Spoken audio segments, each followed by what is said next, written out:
But I want to say, is there something else missing? I think one of the reasons also I look like you're from England, and the example I always use to my class is Sherlock Holmes and the Hounds of the Baskerville, where the secret was that the dogs didn't bark, which meant they knew the murderer. So is there something we're not picking up? Before we answer this question, is there something we're not picking up that you in your experience, have also seen? Yes, I think there very much is. And there's been a lot of discussion in the UK in the last year or two about Britain being, or the United Kingdom being, a broken society. So clearly those who believe that and express that view are speaking to a reality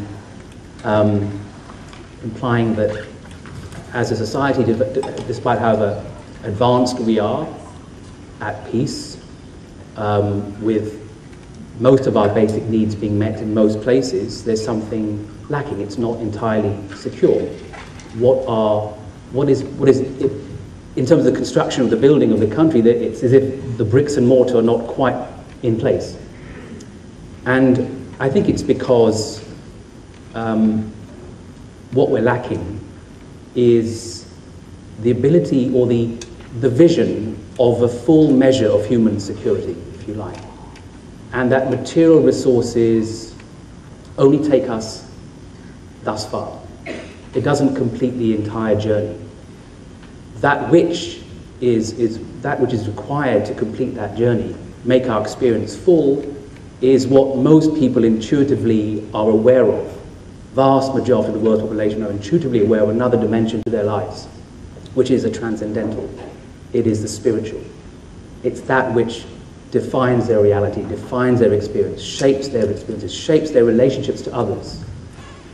And it's those universal spiritual values, those transcendental values, that are the glue that hold society together. They hold us together. So, yes, you can live in the most advanced technological society, but if there isn't deep compassion, there isn't fellow feeling, there isn't true empathy, there isn't the capacity to transcend our self-interest, well then you will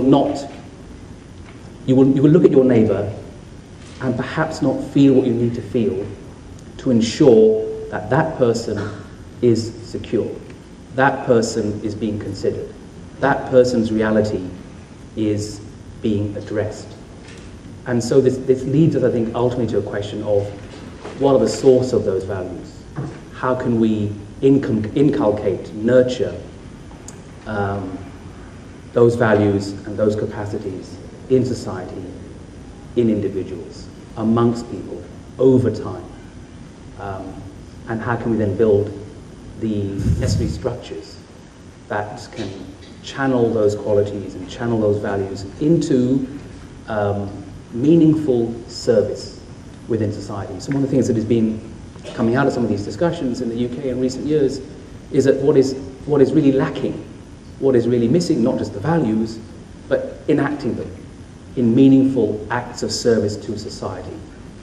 So you are reminded of your neighbours, you're reminded of your family, you're reminded of your friends, and you're reminded of those others, those strangers who you don't know, but whose needs are your needs, and you will respond to them, you will address them. So I think that is perhaps where we're heading to in this sort of discussion of the missing dimension to our experience.